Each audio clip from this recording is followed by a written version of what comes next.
അപ്പോൾ അതേ മഴതോരും മുമ്പ് ഇന്നത്തെ എപ്പിസോഡ് വന്നിട്ടുണ്ട് കേട്ടോ. അപ്പോൾ ഗംഗേട്ടൻ വന്ന് അറിഞ്ഞിട്ട് ശിവേട്ടൻ തിരികെ വരികയാണ് വീട്ടിലേക്ക്.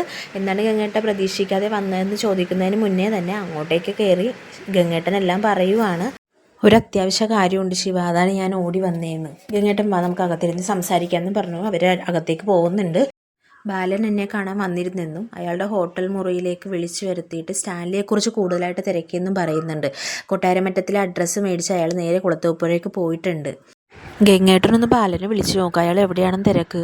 ശരിയാവില്ല ശിവ, ഞാൻ അയാളെ വിളിച്ച് അയാൾ മുള്ളും മോനെ വെച്ച് അറക്കണ രീതിയിൽ എന്നോട് തിരിച്ച് സംസാരിക്കാറുള്ളത്. നമുക്ക് ആദ്യം വൈജയനോട് സംസാരിക്കാം, അവളുടെ തീരുമാനം എന്താണെന്ന് അറിയട്ടെ, എന്നിട്ട് ബാലനെ വിളിക്കണോ വേണ്ടേന്ന് നോക്കാം. അങ്ങനെ ഗംഗേട്ടനും ശിവനും കൂടി വൈജയുടെ റൂമിലേക്ക് വരുവാണ്. വൈജയൻ നിൻ്റെ തീരുമാനം എന്താണെന്ന് ചോദിക്കുവാണ്. അപ്പോൾ ഗംഗേട്ടനോട് പറയുവാണ്, ഞാൻ ഇങ്ങനെയാണ് ഗംഗേട്ട, എൻ്റെ തീരുമാനത്തിൽ ഒരു മാറ്റമില്ല. അലീനുള്ളിടത്തോളം കാലം ആ വീട്ടിൽ ഞാനില്ല എന്ന് പറയുകയാണ്.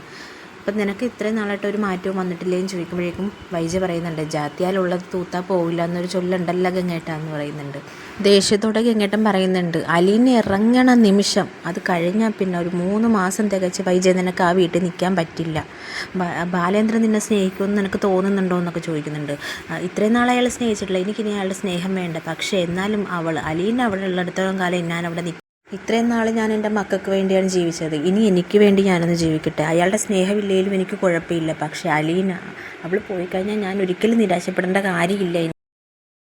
ഇനി എന്ത് പറഞ്ഞിട്ടും കാര്യമില്ല. ഒന്നെങ്കിൽ യുദ്ധം ചെയ്യുക, അല്ലെങ്കിൽ കീഴടങ്ങുക. ഇനി എന്താണ് വരാൻ പോകുന്നത് വെച്ചാൽ നമുക്ക് നോക്കാം.